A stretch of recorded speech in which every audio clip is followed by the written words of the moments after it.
Unknown vehicle run over two. এক second unknown vehicle কেন? দেখুন কেউ নোটিশ করেনি, ধাক্কা মেরে গাড়িটা বেরিয়ে গেছে। এটা তো কোনো ছোটখাটো অ্যাক্সিডেন্ট নয় যে গাড়ি ঠোকাঠুকি হয়েছে। আরে একজন মারা গেছে, একজন আইসিইউতে আছে, আশেপাশে কেউ লোকেট করতে পারেনি, কেউ দেখেনি গাড়িটা। হ্যাঁ সেটাই তো। আর তার থেকেও বড় কথা, আমরা তো খবর পেলাম যে ওই ট্রাফিক পুলিশেরা নাকি অর্কদেরকে হসপিটালে গিয়ে অ্যাডমিট করেছে।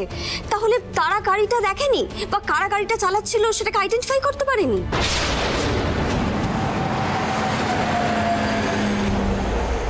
হ্যালো পুষ্পেন্দু, 2A/34 এর কাছে যে ট্রাফিক বুথ দুটো আমাদের আছে সেখানে ইমিডিয়েটলি ইনফর্ম করো যে অ্যাক্সিডেন্টের ব্যাপারটা যেন কমপ্লিটলি অ্যাভয়েড করে। আন্ডারস্ট্যান্ড? আরও একটা কথা, কোনো রকম ইনফরমেশন যেন ওখান থেকে লিক আউট না হয়। It's my order.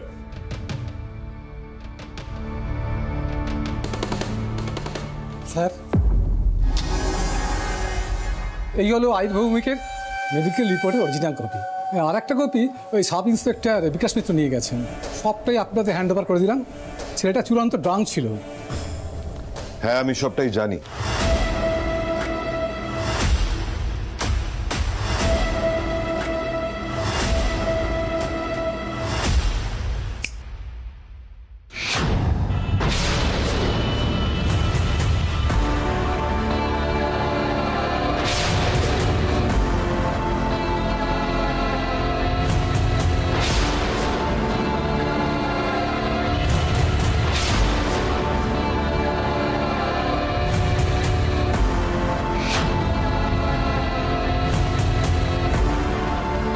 কি করছেন? পুড়িয়ে ফেলছেন কেন? আমাদের কাছে কোনো ডকুমেন্ট নেই। ডক্টর, এটা একটা হাই প্রোফাইল কেস, তাই আমাদের সকলকেই মুখটা বন্ধ রাখতে হবে। আহির ভৌমিকের নাম যেন ঘুণাক্ষরেও কোথাও না ওঠে। Got it? এইসব এক্সট্রা টেনশন নেওয়ার কোনো প্রয়োজন নেই। আপনি এখানে আসবেন, পেশেন্টের ট্রিটমেন্ট করবেন, বাড়ি চলে যাবেন। এসবের মধ্যে ঢুকে নিজের মানসিক শান্তি কোনোভাবেই নষ্ট করবেন না। কথাটা মাথায় রাখবেন।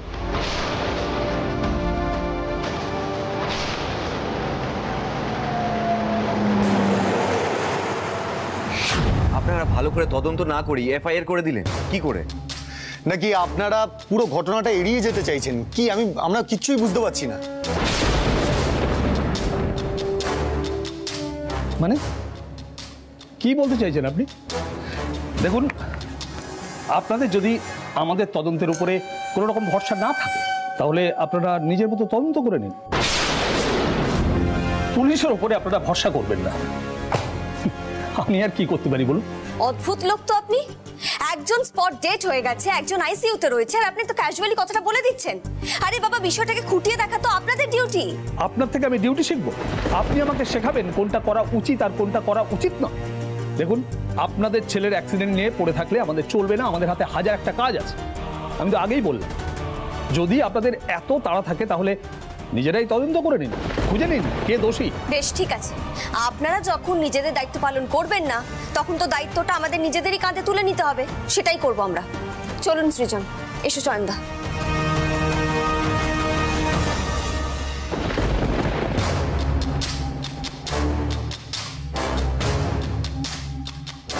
এই জন্য ঈশা ম্যাডাম বারবার বলছিল যে এই ছেলেটার বাড়ির লোক খুব ডেঞ্জারাস, মেয়েটা খুবই টেটিয়া। যাকে তদন্ত করুক, কিচ্ছু পাবে না।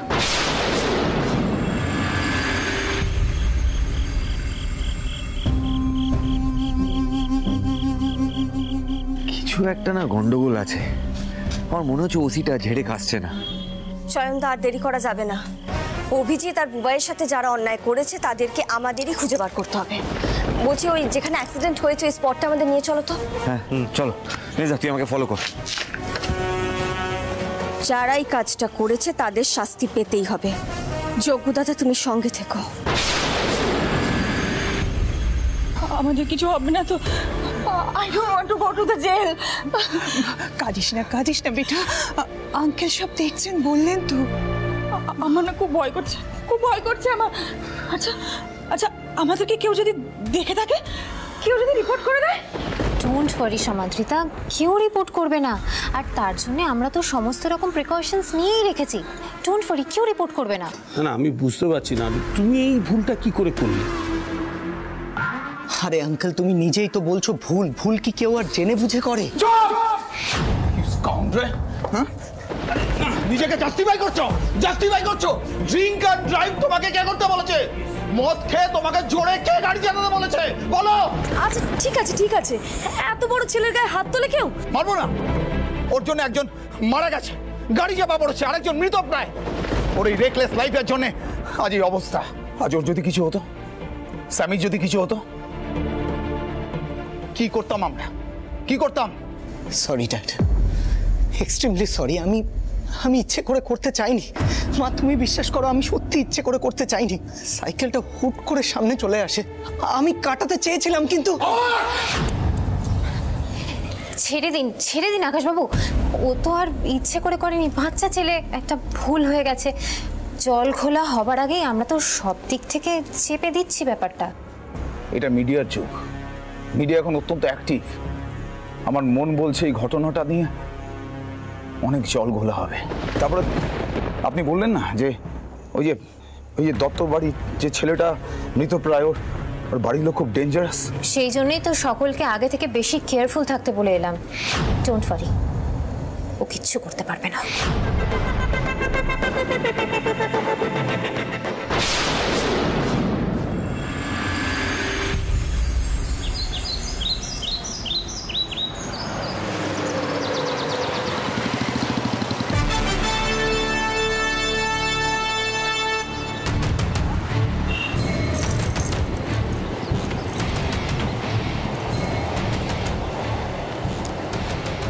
অ্যাক্সিডেন্টটা এখানেই হয়েছে। হ্যাঁ, স্বাভাবিকভাবেই জায়গাটা ঘিরে রেখেছে। হ্যাঁ বলছি, চলুন একবার বরং ওনার সাথে গিয়ে আমরা কথা বলে দেখি। দাঁড়ান, কোথায় যাচ্ছেন? আচ্ছা দাদা, কাল রাত্রে অ্যাক্সিডেন্টটা এখানেই হয়েছে তো? হ্যাঁ, কেন? আচ্ছা আপনি কিছু জানেন, মানে কি গাড়ি ছিল, কোন দিকে গেছে? না আমি ওসব কিছু জানি না। আমি তো শুধু পাহারা দিতে এসেছি। অনাপ, ছেড়ে দিন, আমরাই ভেতরে গিয়ে দেখি, চলুন। হ্যাঁ সেটাই ভালো, চলুন। এই দাঁড়ান, ভেতরে কোথায় যাচ্ছেন? দেখছেন না চারদিকটা টেপ দিয়ে ঘেরা আছে? না কেউ ভেতরে যাবেন না, আপনারা যান এখান থেকে। সরুন যান, কথাটা যান। কি মুশকিল স্যার? ওর না জোর করে লাভ নেই, ও কোনোভাবেই ভেতরে ঢুকতে দেবে না। আমাদের ডু পাওয়ার জন্য অন্য কোনো রাস্তা খুঁজতে হবে। আরে আর কি কোনো রাস্তা নেই আমাদের কাছে? একটা রাস্তা আছে সৃজন। কি? সিসিটিভি। আচ্ছা চয়নদা বলছে এখানে তো সিসিটিভি থাকার কথা, তাই না? আমরা যদি ফুটেজগুলো চেক করি তাহলে তো অ্যাটলিস্ট আমরা গাড়িটাকে আইডেন্টিফাই করতে পারবো। রাইট, দাঁড়াও, কোথায় সিসিটিভি আছে আমি দেখছি। হ্যাঁ দেখ।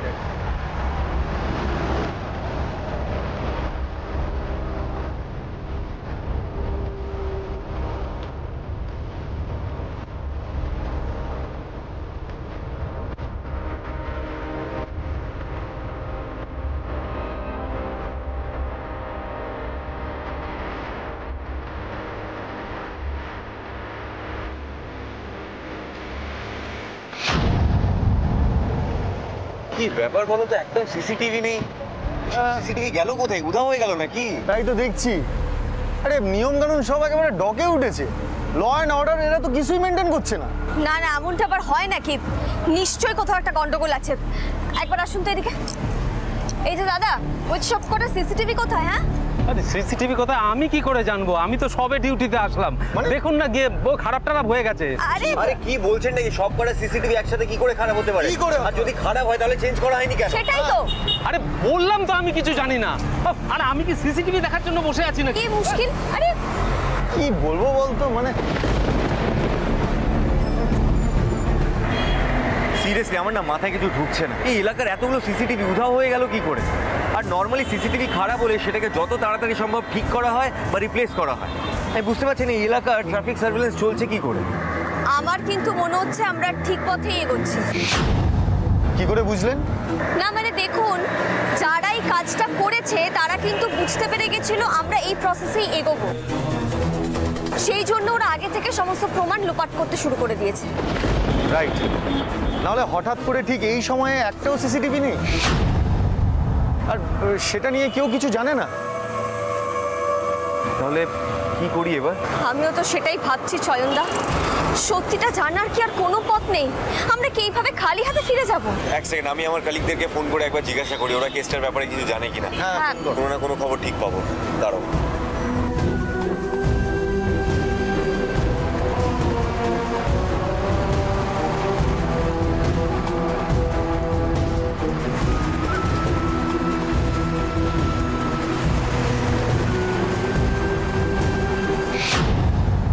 সৃজন, বুবাই ঠিক হয়ে যাবে তো? ওর কিছু হবে না তো? আমি এখনো বিশ্বাস করে উঠতে পারছি না বর্ণা, যে অভিজিৎ আর নেই। বুবাইটার যে কি হবে, মানে আমার না এখনো সবকিছু দুঃস্বপ্ন মনে হচ্ছে। জানেন তো সৃজন, আমি না অভিজিতের মুখটা কিছুতেই ভুলতে পারছি না। এই কিছুদিন আগে ছেলেটার মুখটা অত হাসি খুশি ছিল, আর তারপরে আজকে স্ট্রেচারে শুয়ে থাকা অভিজিতের মুখ। আমার খুব কষ্ট হচ্ছে সৃজন, খুব কষ্ট হচ্ছে। হ্যালো, হ্যাঁ বলছি, কোনো ইনফরমেশন আছে? আরে না রে, কি বলি বলতো, আমার ভাইপো আর তার টিউশন টিচার, হ্যাঁ কাল রাতেই অ্যাক্সিডেন্ট হয়েছে। এদিকে কে ডিউটিতে গিয়েছিল?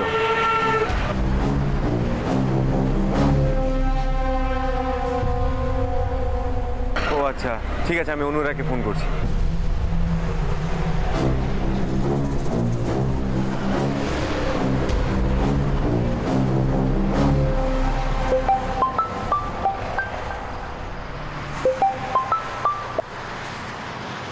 হ্যাঁ চয়ন বল। হ্যাঁ অনুরাগ বলছি, কালকে 2A/34-এ 10:30 নাগাদ একটা অ্যাক্সিডেন্ট হয়েছে আমার ভাইপো আর তার টিউশন টিচারের। টিউশন টিচার তো স্পট ডেড আর ভাইপো আইসিইউতে আছে। কি বলছিস রে, তোর নিজের ভাইপো? হ্যাঁ রে, খুব খারাপ অবস্থা, এইসব নিয়েই খুব ঝামেলা চলছে বাড়িতে। বলছি তুই কিছু জানিস? মানে তুই শুনলাম এইদিকে ডিউটিতে ছিলি, মানে কি গাড়ি ছিল, কোন রুটে গেছে, কিছু জানিস? না রে, আসলে আমার ডিউটিটা 12টার পর শুরু হয়েছে, তাই কিছু জানতে পারিনি আমি। ও আচ্ছা, তোর আগে ডিউটি অফিসার কে ছিল? চয়ন, তোকে একটা কথা বলি শোন ভাই, যাই হয়ে যাক তুই এই কেসটায় বেশি ঢুকবি না।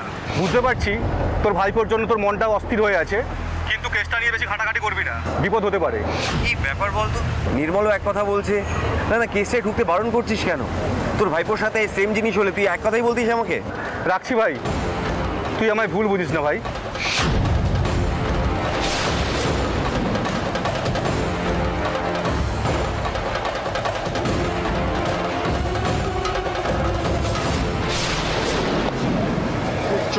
হ্যাঁ চয়নদা, কিছু জানতে পারলে? না পড়না, অনেকের সাথে কথা বলেছি, কিন্তু কেউ না কিছু বলতে চাইছে। সবার সাথে কথা বলে যা বুঝলাম, সবাই না এই অ্যাক্সিডেন্টটাকে আড়াল করার চেষ্টা করছে। সেটা তো আমি বুঝতেই পেরেছি ওসির সঙ্গে কথা বলে, আর আজকে এখানে এসে সবটা দেখে তো আমি বুঝতে পারছি যে প্রমাণ লোপাট করার চেষ্টা করা হচ্ছে। হ্যাঁ, গোড়া থেকেই গলদটা হয়ে রয়েছে। কিন্তু যতই যাই হোক না কেন, যাদের জন্য অভিজিৎকে বলি হতে হলো, আজ বুবাইকে এইভাবে জমে মানুষে টানাটানি করতে হচ্ছে, তাদেরকে তো আমি ছাড়বো না।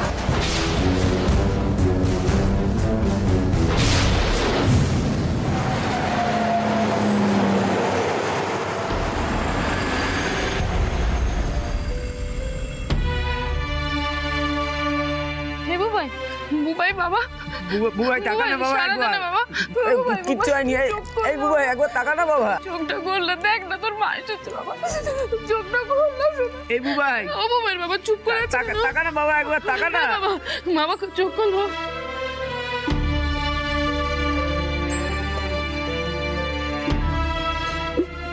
বড় বউ, অমন তরতাজা ছেলেটা কিভাবে শুয়ে আছে দেখ। আমি একটিবার বুবাইয়ের কাছে যাই না গো, একটিবার আমার নাতিটার কাছে যেতে দাও না গো, একবার বল না, একটু কর না। বর্দি বর্দি বর্দি, না শান্ত শান্ত না। বাবা চোখটা খোল না, চুপ করে আছিস কেন? তুই আমার কাছে ফিরে আয় না বাবা, আমি কথা দিচ্ছি কেউ তোকে লেখাপড়ার জন্য কিচ্ছু বলবে না, তুই আমার কাছে থাকবি বাবা।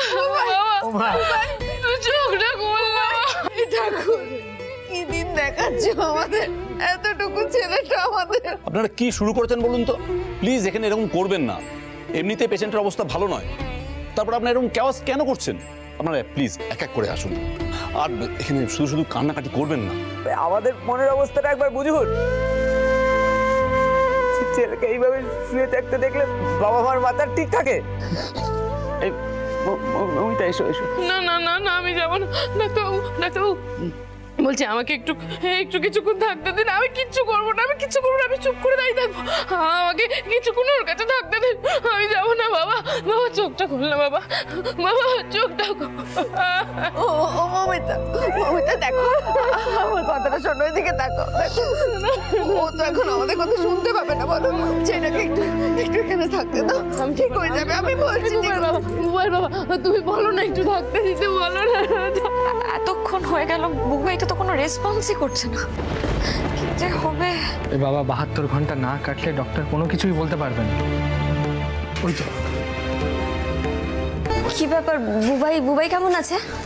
একই রকম, কোনো সাড়া নেই। আচ্ছা পর্ণা, কিছু জানতে পারলে এই সর্বনাশটা কারা বা কে করেছে? না কাকু, আর জেনেই বা কি হবে? একজন তো মায়ের কোল খালি করে দিয়ে চলে গেল, আর আরেকজন।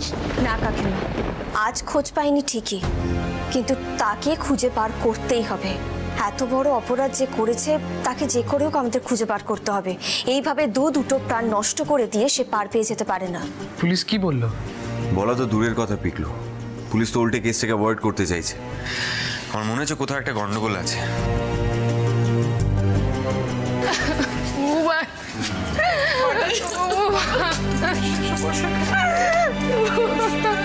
বর্ণাদি এখন বুবাইকে দেখতে দিচ্ছে, তুমি যাও, একে একে সবাই একবার করে দেখে নাও, যাও। খবরদার, আমি তোমাকে আমার ছেলের কাছে কিছুতেই ঘেঁচতে দেবো না। তুমি যাবে না ভেতরে।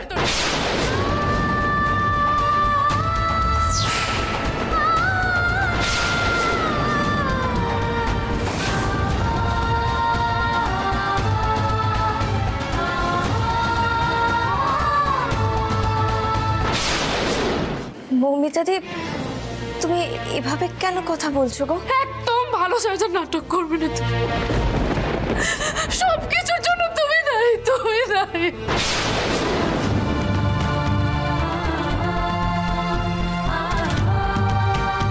দিদি, তুমি এসব কি বলছো? চুপ করো তোমরা, একটা কেউ কথা বলবে না। বাবা, আমার ছেলেটাকে পড়াশোনার চাপ দিতে আজকে দেখো ওর কি অবস্থা। আর সবাইকে উস্কেছে এই মেয়েটা সবাইকে উস্কেছে। যাও গিয়ে দেখে এসো, যাও। আমার ছেলেটা পড়তে বসেছে, যাও ভেতরে গিয়ে দেখে।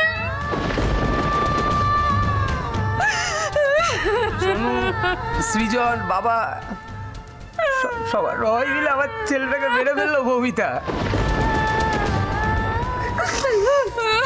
বাবা হিসেবে শাসন করতে গেছিলাম, কি বললো?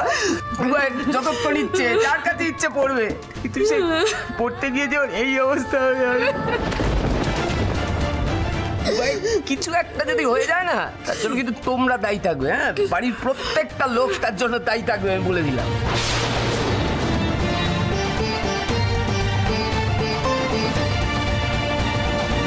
চুপ কর বড় খোকা, কি বলছিস? তোর কি মাথা ঠিক আছে?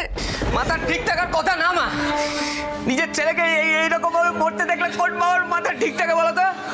হ্যাঁ, সেদিন যখন আমাকে সবাই মিলে মারতে তেড়ে এসেছিল, সেদিন কোথায় ছিলে? আমি ছেলেকে মানুষ করতে পারিনি না, ওর সম্বন্ধে কোনো খোঁজ রাখি না। তবু তো ছেলেটা ছিল বাবা। তোমরা সবাই মিলে যেটা করলে তাতে তো আজকে বিশ্বাস করুন, আমরা কেউ ভাবতে পারিনি যে বুবাইয়ের এরকম একটা পরিণতি হবে। এটা তো একটা দুর্ঘটনা। যা হতো, ওদের ছেলে ওরা বুঝতো, তুমি অকারণে হঠাৎ করে নাক গলাতে গেলে কেন? এটা আপনি কি বলছেন কাকিমা? আমি কিছু বলতে পারবো না। বুবাই কি আমার কেউ নয়? না, বুবাই তোমার কেউ নয়। কে তুমি? হ্যাঁ, বুবাই আমার ছেলে। যা সর্বনাশ আমার হয়েছে, আমার সর্বনাশ হয়েছে। বুবাইয়ের এই অবস্থার জন্য মৌমিতাদি আমাকে দায়ী করছে।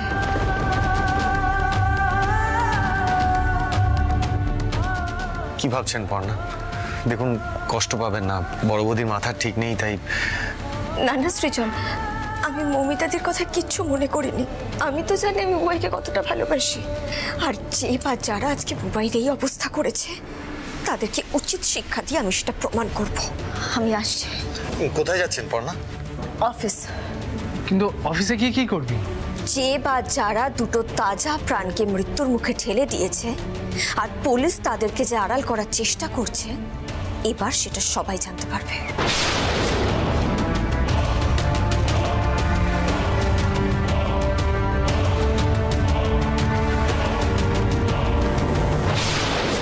এই মুহূর্তের ব্রেকিং নিউজ।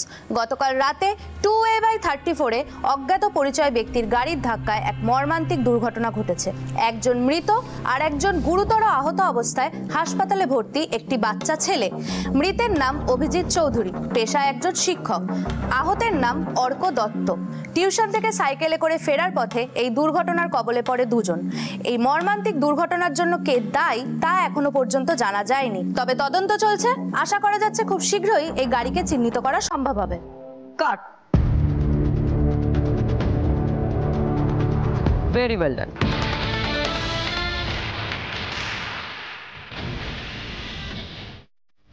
স্বপ্নিল, স্বপ্নিল, ওই অ্যাক্সিডেন্ট কেসটার কোনো নতুন আপডেট? না সুরভিদি, পুলিশ কিছু বলছে না, আর নতুন কোনো ইনফরমেশনও নেই। আমার মনে হচ্ছে এই নিউজটা কিন্তু বেশিক্ষণ টানা যাবে না। আচ্ছা সুরভি, কালকে রাতে যে অ্যাক্সিডেন্টের কেসটা অর্ক দত্তর, ওই অর্ক দত্ত কি আলোক পর্ণার কেউ হয়? ইয়েস ক্যাপ্টেন, আলোকপর্ণা যে বাড়িতে থাকে অর্ক দত্ত সেই বাড়িরই ছেলে। আমাদের কলিগের চেনা যখন কেসটা একটু হলেও তলিয়ে দেখা উচিত। বাট হাউ ইটস পসিবল, আমাকে একটু বোঝাবি?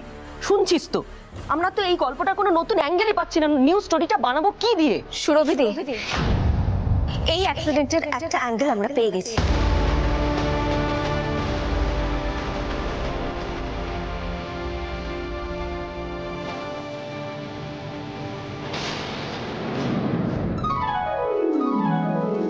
কি অন্তদন্ত হয়ে কোথায় বেরোচ্ছেন আপনি? ঘটক দিদির ইন্টারভিউ নিতে। ঘটক মানে বিয়ের ঘটক? তার আবার ইন্টারভিউ? আরে বাবা, এই যে সে ঘটক নয়, সিটি থেকে শিলিগুড়ি বিয়ে দিতে যা নেই জুড়ি, সেই আমাদের ঘটক দিদি। এ তো শুধু বিয়ে দেয় না, মনের মিল খোঁজে তারপর বিয়ে দেয়, সেই জন্যই তোর এত নাম ডাক। আচ্ছা আচ্ছা, দিতি যে মনের মিল খুঁজে বিয়ে দেয়, ওর বিয়েটা মনের মানুষের সঙ্গে হবে তো? সেটা জানতে হলে দেখতে হবে মালা বদল। 8ই জুলাই থেকে সোম থেকে শুক্র ঠিক রাত 10টা 15-এ। আমরা তো দেখবই, আপনারাও দেখবেন কিন্তু মালা বদল।